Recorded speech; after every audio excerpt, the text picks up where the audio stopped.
अच्छा लगता है ना जब हम कोई ऐसे स्टेट में रहें जहाँ पे हर त्योहार मिलजुल के मनाते हैं और एक दिल इत्तेफाकी मोहब्बत के साथ मनाते हैं। तो बात ही अलग होती है ना उस जगह का, और सुकून होता है उस जगह में। इसी तरह से आज मैं अपने सारे व्यूवर्स को छठ पूजा की मुबारकबाद देना चाहूँगी, मैं अपनी पूरी फैमिली की तरफ से। आज मैं बनाने वाली हूँ ठेकुआ। अस्सलाम वालेकुम। मैं शगुफ्ता की रसोई से आज शगुफ्ता की रसोई की कोई रेसिपी शुरू होने से पहले मैं कुछ बोलना चाहूँगी, क्योंकि मैं कुछ अपने बारे में भी बताना चाहूँगी। मैं कहाँ से हूँ, असल में क्या है, आपने सुना होगा जो एक पहाड़ों की रानी दार्जिलिंग है। दार्जिलिंग में एक छोटा सा प्यारा सा शहर है करसोग। मैं करसोग से हूँ। हमारा करसोग जो है ना, एक फूलों का जैसे गुलदस्ता है। जैसे हम रंग बिरंगी फूल सजाते हैं ना गुलदस्ते में, इस तरह से है। वो क्यों है, अभी एक फूलों का भी एक सीज़न होता है कि एक टाइम होता है उसके खिलने का, अलग अलग टाइम में खिलते हैं अलग अलग कलर के फूल। तो इसी तरह से अभी 10 से 15 दिन पहले जो यहाँ पे फूल खिल रहे थे दिवाली और दशहरे के, तो जिसमें हम लोगों ने भरपूर जो है दिल भर के मिठाइयाँ खाई और सेल रोटी खाई। और अब एक फूल और खिल रहा है, वो क्या है, छठ पूजा। मैंने सोचा जब छठ पूजा का अभी सीज़न है और फूल खिलने का टाइम है, तो क्यों ना कोई ऐसी रेसिपी बनाई जाए जो हमारे बिहार की सबसे ज़्यादा फेमस रेसिपी है। आज मैं बनाने वाली हूँ ठेकुआ, क्योंकि ये ठेकुआ एक बिहार की बहुत ज़्यादा फेमस रेसिपी है। और क्योंकि जब अभी हमारे यहाँ करसोग में बहुत सारे हमारे जो बिहारी बहन भाई हैं वो रहते हैं, उनके हर घर में ये ठेकुआ ज़रूर बनता है। और मैंने उन्हीं लोगों से सीखा है ये बनाने का तरीक़ा भी, जो कि खाने में भी बहुत स्वादिष्ट होता है। चलिए शुरू करते हैं। ठेकुआ बनाने के लिए हमें क्या क्या चाहिए वो मैं आपको बताती हूँ। यहाँ पे मैंने आटा लिया है, जो कि ये आटा हमारी गवर्नमेंट की तरफ से फ्री मिलता है। ये आटा बहुत अच्छा रहता है, भले से हम लोग इसमें फॉर्चून का आटा मिला के थोड़ा मिक्स करके करते हैं। तो यहाँ की हमारी ममता दीदी है ना, बहुत अच्छी है। ये हमें ममता दीदी की तरफ से आटा फ्री मिलता है। एक एक मतलब एक एक सदस्य को 2-2 पैकेट मिलता है। ये आटा बहुत अच्छा रहता है। और यहाँ पे मैंने सूजी ली है। सूजी में हमेशा फॉर्चून की इस्तेमाल करती हूँ, मुझे हर चीज़ फॉर्चून का ही अच्छा लगता है। आपका सूजी हुआ, आटा हुआ, बेसन हुआ, रिफ़ाइन हुआ, मैं हमेशा जो है फॉर्चून का इस्तेमाल करती हूँ। मुझे एकदम ये बहुत अच्छा लगता है। इसका चीज़ इस्तेमाल करने में ना कोई डर की बात नहीं होती है। और ये देखिए एकदम बारीक सूजी है। यहाँ पे मैंने चीनी ली है, और इसको किस तरह बनाना है चलिए हम बताते हैं। और मैंने कुछ ये नारियल लिया है, बारीक काट के रखा है। थोड़ा काजू काट के रखा है मैंने। 1 चम्मच भर के मैंने सौंफ लिया है। और कुछ 2-3 पीस मैंने छोटी इलायची लिया है। और कुछ मैंने ये नारियल का बुरादा लिया है। और ये आधा कटोरी मैंने देसी घी लिया है। ठेकुआ बनाने के लिए मुझे सबसे पहले क्या करना है, मैंने ये हल्का गुनगुना दूध लिया है थोड़ा। और यहाँ पे मैंने ये चीनी लिया है। और चीनी जितना है ना, तो इससे मैं थोड़ा आधा चीनी मैं इसमें दूध में डालूंगी। थोड़ा चीनी मैंने रोक के रखा है, वो मैं बताती हूँ बाद में मैंने क्यों रोका है ये चीनी। और ये थोड़ा पानी है, दूध और पानी में मिक्स करके मैं यहाँ पे हल्का गुनगुना दूध है, इसको मैं अब अलग उठा के रख देती हूँ।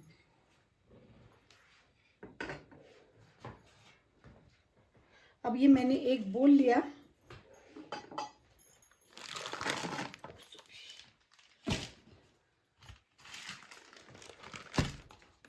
यहाँ पे इस मग से नाप कर मैं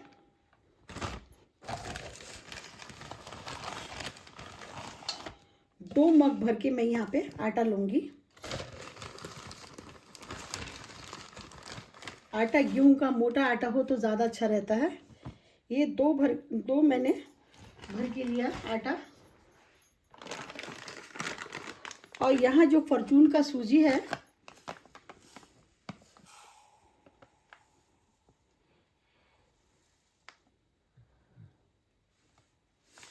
ये आधे मग से कम मैंने, चौथा हिस्सा समझ लीजिए, ये मैंने सूजी इसमें डाला।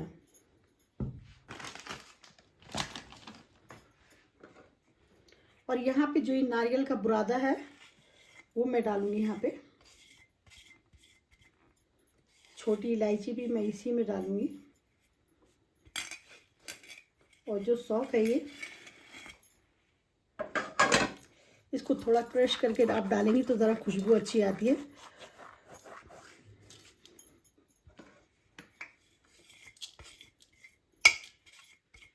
अभी मैंने नारियल और काजू नहीं डाले हैं।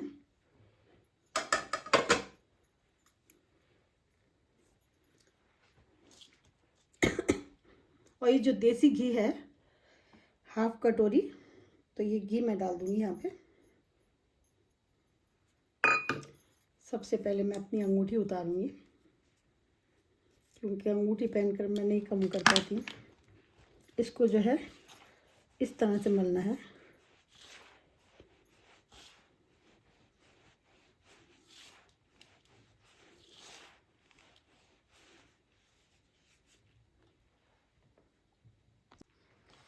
देखिए ये मैंने बहुत अच्छे से घी को इसमें अच्छे से एकदम मिक्स कर लिया है। अब मुझे करना क्या है, जो मैंने ये काजू रखे थे और ये नारियल रखा था, अब मैं यहाँ पे डालूंगी। क्योंकि अगर मैं ये काजू और बादाम पहले से डालती, जितना अच्छे से मैं मल सकी तो ऐसे नहीं कर पाती शायद मैं, क्योंकि वो नारियल फिर और आपका काजू हाथ में आता तो अच्छे से नहीं मल पाती इसको। अब इस तरह से देखिए, इसकी सही पहचान क्या है। ये मैं लड्डू बनाऊंगी, इसका लड्डू एकदम अच्छे से बन चुका है इसका। और जब भी आप डालें घी डालने के बाद इस तरह से कीजिए, ताकि घी इसमें आटे के अंदर अच्छे से मिक्स हो जाए। अब मुझे करना क्या है, ये जो मैंने चीनी और दूध पानी रखा था, चीनी भी अच्छे से घुल गई है, क्योंकि हल्का गुनगुना दूध लिया था ना मैंने। अब मैं इसको थोड़ा थोड़ा करके डालूंगी।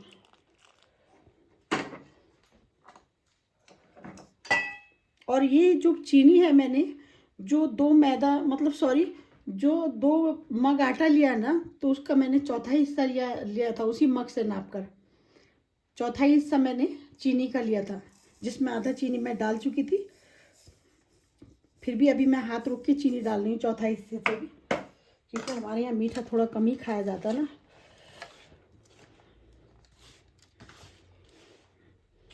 एक तो हमें ये इतना अच्छा वाला आटा भी फ्री मिलता है ममता दीदी की तरफ से। और मालूम है एक और क्या है, हमारे यहाँ पे लक्ष्मी भंडार है हम औरत लोग के लिए, तो 1000 रुपया हर महीने हमारे अकाउंट में आ जाता है। ठीक 4 तारीख लगती है और 1000 रुपया हमारे अकाउंट में, जितनी भी यहाँ की लेडीज़ लोग हैं उनके अकाउंट में। और ये थोड़ा थोड़ा करके डालिए, और इसको ज़्यादा एकदम गीला करना नहीं है, इसको ज़रा सूखा ही रखना पड़ेगा।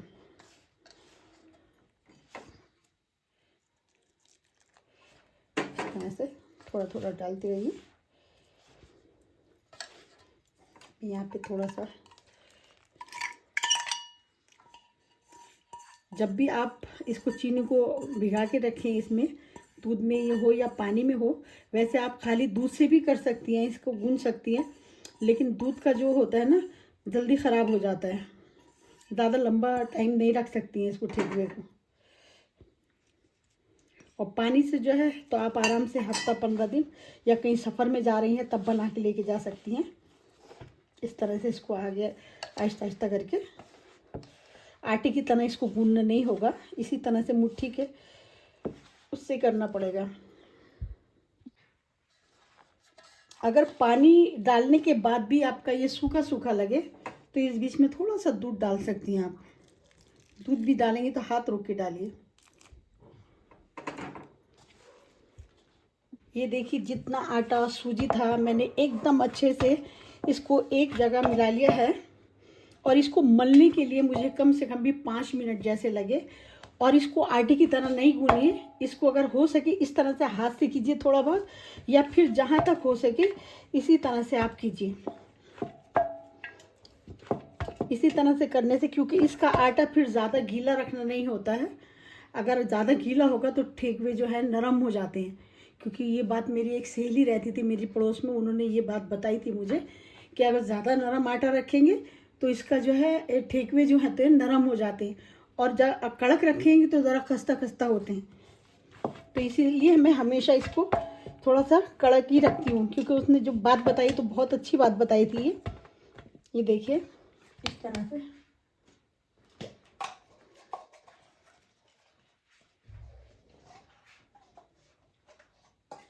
अब मैं यहाँ पे थोड़ा सा घी ऐसे ऊपर से लगा देती हूँ, और मैं इसको सेट होने के लिए आधे घंटे के लिए ऐसे छोड़ देती हूँ। आगे मैं दिखाती हूँ कैसे क्या करना है। ये आधे घंटे से 1 घंटा मैंने इसको ऐसे ही छोड़ दिया था, और अब ये बनाने के लिए एकदम रेडी है। देखिए जैसा मैं चाह रही थी इसी तरह से एकदम, देखिए बिखरा बिखरा ही, क्योंकि इसको ज़्यादा गीला करना नहीं पड़ता है। अब इसको बनाने की तैयारी करते हैं। अब मैंने थोड़ा सा 1 कटोरी में पानी लिया है। मैं थोड़ा पानी ये हाथों में लगाऊंगी इस तरह से, देखिए। और अगर आपको 1 घंटे के बाद कुछ ऐसा लग रहा है ज़्यादा सूखा सूखा हो गया, तो इसको थोड़ा सा दूध डाल सकते हैं।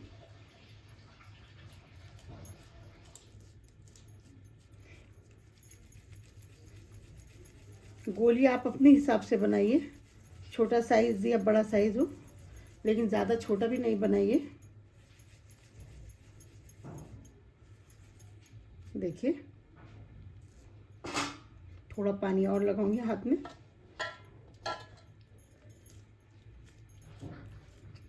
अब मैं ये थोड़ा एक छोटा साइज़ लेती हूँ, वो मैंने बड़ा साइज़ लिया था।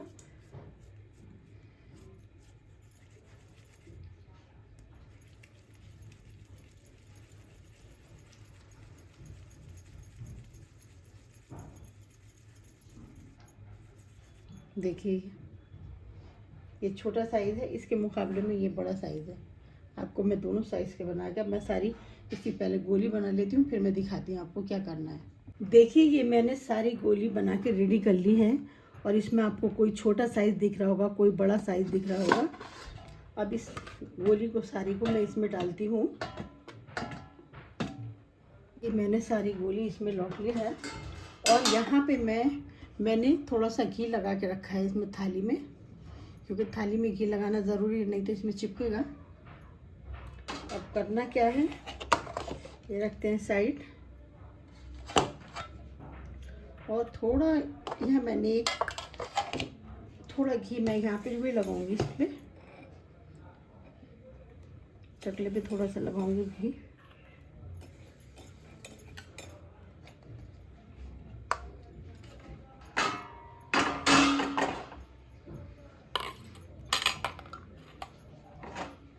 अभी मैं इस तरह से एक एक पेड़ा उठाऊंगी, और इसको हाथ की मदद से इस तरह से करूँगी। अगर इसका किनारा भी निकलता है ना, साइडों में से खुल जाता, कोई बात नहीं है, क्योंकि इसका जो है किनारे ऐसे रहते हैं। अब इसको मैं इस तरह से, आप अपने हिसाब से लगा सकती हैं, जिस तरह से भी करना चाहें।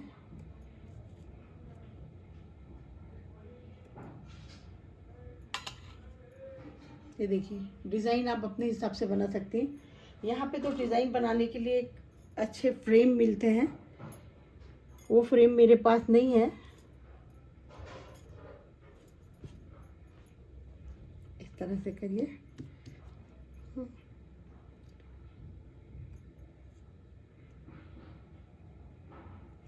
बहुत सारे अच्छे अच्छे डिज़ाइन होते हैं फ्रेम के। ये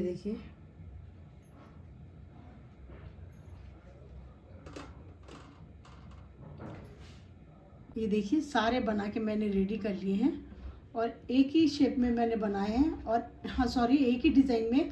और आपको मैं 1-2 पीस और दूसरा डिज़ाइन का, क्योंकि डिज़ाइन आप अपने हिसाब से बना सकते हैं, ये मैं अलग ही डिज़ाइन से आपको बना के दिखाती हूँ।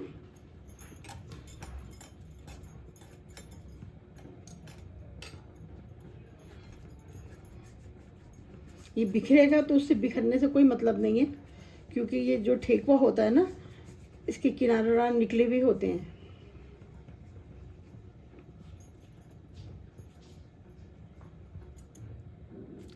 ये लंबे शेप में मैंने बनाया, और ये टूथपिक की मदद से आप इस तरह से इसको कर सकते हैं, लेकिन वही ज़्यादा आसान रहता है।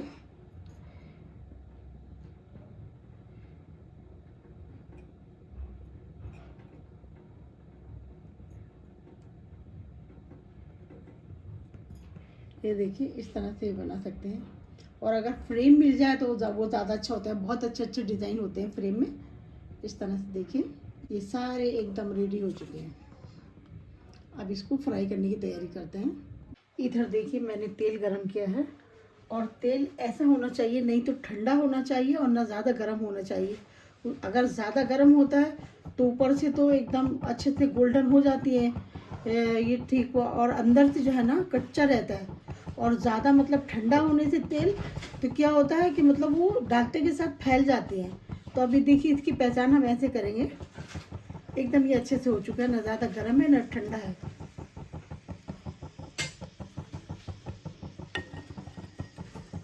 गैस एकदम मैंने मीडियम रखा है।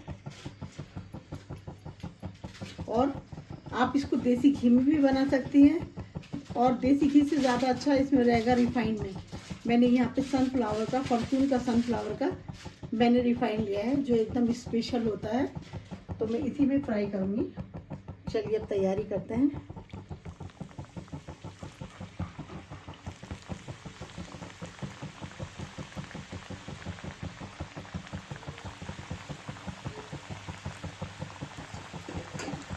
इसी तरह से एकदम हल्की आंच में बनाएंगे,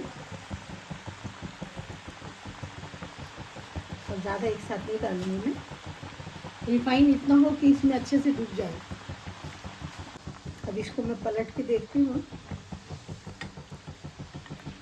इसको मैं हल्के हल्के पलटूंगी।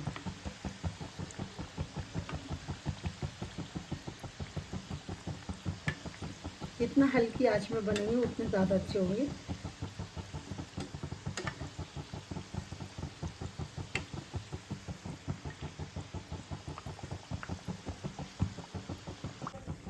ये देखिए एकदम हल्की हल्की आंच में अच्छे से सिक रहे हैं, ताकि एकदम अच्छे से अंदर से भी सिक जाए। और मालूम है कितना अच्छा लगता है। जिस जगह में हम लोग रहते हैं वहाँ पे हर किस्म के लोग रहते हैं, और उनके खाने का हम लोगों को पता चलता है किसके त्यौहार में कौन कौन सी चीज़ बनाई जाती है। तो बहुत अच्छा लगता है। ख़ास करके हमारे यहाँ तो ये करसोग दार्जिलिंग में तो मुझे तो बहुत ही अच्छा लगता है, क्योंकि हर त्यौहार में पता चलता है किसका कौन सा त्यौहार है। और जिस जगह में, जिस स्टेट में हम लोग रह रहे हैं वहाँ पे चैन सुकून मिले, उस त्यौहार का भी मज़ा अलग होता है। हमारे यहाँ पे अल्लाह का लाख लाख शुक्र है। यहाँ करसोग, दार्जिलिंग, सिक्किम, कालिम्पोंग, गैंगटॉक में कोई भेदभाव नहीं है। सब एक दूसरे से अच्छे से, मोहब्बत से, प्यार से रहते हैं। इसी तरह से होना भी चाहिए। जब इतने अच्छे शहर में रह रहे हैं तो तभी तो एक दूसरे की चीज़ें बना के ट्राई करते हैं। ना तो क्या था, अगर हम यूपी में रहते रहते तो हम यूपी वाली डिशों को ट्राई करते रहते। वो लोग जो है हमारे, जो यहाँ के सारे बहन भाई हैं, तो वो लोग हमारी, जो हम शीर खुरमा बनाते हैं, ईद में बिरयानी बनाते हैं, वो लोग उसका ट्राई करते हैं। और हम लोग, जो वो लोग बनाते हैं, तो हम एक दूसरे में भेदभाव नहीं है। माशाल्लाह बहुत अच्छा माहौल है यहाँ का। देखिए इस तरह से मुझे ना प्लेट में नहीं रखना है, मैं छन्ने में रखूँगी। छन्ने में रखने से क्या है, क्योंकि प्लेट में रखने से एकदम जो है नरम पड़ जाएगा, और छन्ने में रखने से नरम नहीं होगा, ज़रा कुरकुरे रहेगा। और जो इसका एक्स्ट्रा तेल है तो वो मैं इस तरह से इसके ऊपर रखूँगी, एक्स्ट्रा तेल इसमें निकलता रहेगा। ये देखिए मैंने सारे ठेकुए सेक के निकाल लिए हैं, और इसको बनाने में, फ्राई करने में इसको मुश्किल से 15 मिनट लगे हैं। अगर मैं तेज़ आंच में बनाती तो 10 मिनट में बन के तैयार हो जाते। 10 मिनट में तैयार तो हो जाते, लेकिन अंदर से सारे कच्चे निकलते, खाने में ज़्यादा अच्छा नहीं आता। जैसे अब ये एकदम अच्छा बना है ना, खस्ता खस्ता बना है, तो ऐसा नहीं होता। तो 15 मिनट में ये बन के, क्योंकि बहुत जल्दी बन के तैयार हो जाते हैं। और इंशाल्लाह अभी आपको देखिए, ये कोई छोटा साइज़, कोई बड़ा साइज़ आपको लग रहा होगा। इंशाल्लाह अगली दफ़ा जो मैं आपको बना के दिखाऊंगी, तो आपको इसको फ्रेम में बना के दिखाऊंगी। फ्रेम में एकदम अच्छा करके बनता है। क्योंकि आज मेरे पास फ्रेम नहीं था, तो इसीलिए मैंने कुछ छोटा साइज़ बनाया, कुछ बड़ा साइज़ बनाया। और इसमें तेल भी ज़्यादा नहीं लगता है। देखिए 1/4 लीटर मुश्किल से लगा होगा इसमें तेल। क्योंकि ये आटा है ना, और इसमें हम लोग सोडा वगैरह कुछ नहीं डालते हैं, तो इसमें रिफाइन भी ज़्यादा नहीं लगा, सारा रिफाइन अभी ऐसी बाकी है, मुश्किल से भी ½ लीटर से भी कम लगा है। बिना किसी झंझट के हमारे यहाँ का दार्जिलिंग का गुलदस्ते का एक फूल और खिल चुका है, जिसको बोलते हैं ठेकुआ, क्योंकि खाने में बहुत स्वादिष्ट होता है और इसको बनाने में भी टाइम नहीं लगता है। शाम को अगर नाश्ते में मन कर रहा है चाय के साथ बना के खाइए, गरम गरम उसको चाय पीने का खाने का मज़े अलग होता है। कोई मेहमान आ रहा है तो उसकी खबर मिलने से फटाफट इसको बन के तैयार हो जाता है, और ये घर के नाश्ते से तो मेहमान भी खा के खुश होते हैं। रेडीमेड तो नाश्ता हमेशा लोग खाते रहते हैं बाहर में, लेकिन हम लोग अगर प्यार के साथ अपने घर में बना के खिलाएं तो बात ही अलग होता है। इसको मैदे में नहीं बनाइए, हमेशा इसको आटे में बनाइए। मैं सच बोल रही हूँ कि जब आप एक बार इस रेसिपी को बनाएंगे ना, तो बाज़ार का बिस्किट खाना भूल जाएंगे, क्योंकि ये खाने में बहुत ज़्यादा अच्छा होता है। आप लोग एक बार ज़रूर ट्राई कीजिए और देखिए कितना खस्ता बना है ये। इसमें अगर हो तो थोड़ा बहुत मावा भी डाल सकते हैं, अगर मावे की जगह, यहाँ पे तो मावा नहीं मिलता है, मावा डालने से और भी अच्छा हो जाता है ये। मैं आप लोगों से एक बात और ज़रूर बोलना चाहूँगी कि आप लोग मेरे लिए, मेरी यूट्यूब फैमिली और मेरी फेसबुक फैमिली मेरे लिए एक काम कर सकते हैं, शायद कर सकते हैं। आपसे मैं आज नहीं बोलूँगी आप मुझे सब्सक्राइब कीजिए, आप मुझे लाइक कीजिए, आप मुझे शेयर कीजिए। हाँ, मैं एक ही बात की आपसे उम्मीद लगाऊंगी कि सिर्फ मेरे लिए दुआ कीजिए, क्योंकि दुआएं सबसे ज़्यादा ज़रूरी है। आप लोगों का आशीर्वाद चाहिए और दुआओं की ज़रूरत है। क्या मालूम किस वक्त कौन सी घड़ी किसकी कबूल हो जाए। सिर्फ दुआ कीजिए अल्लाह ताला मुझे, जब मैं इतनी मेहनत कर रही हूँ, रातों को बैठ बैठ के ये रेसिपी तैयार करती हूँ, तो अल्लाह ताला मुझे क्या कहते हैं, इस काम में कामयाबी अता फरमावे। सिर्फ दुआओं की ज़रूरत है। हाँ, कमेंट में लिख के ज़रूर बताइए किस किस ने मेरे लिए दुआ करी और किस किस ने मुझे आशीर्वाद दिया। इंशाल्लाह दुआओं में याद रखिए। इंशाल्लाह जल्दी एक नई रेसिपी के साथ मुलाकात होगी। थैंक यू सो मच, जज़ाकल्लाह।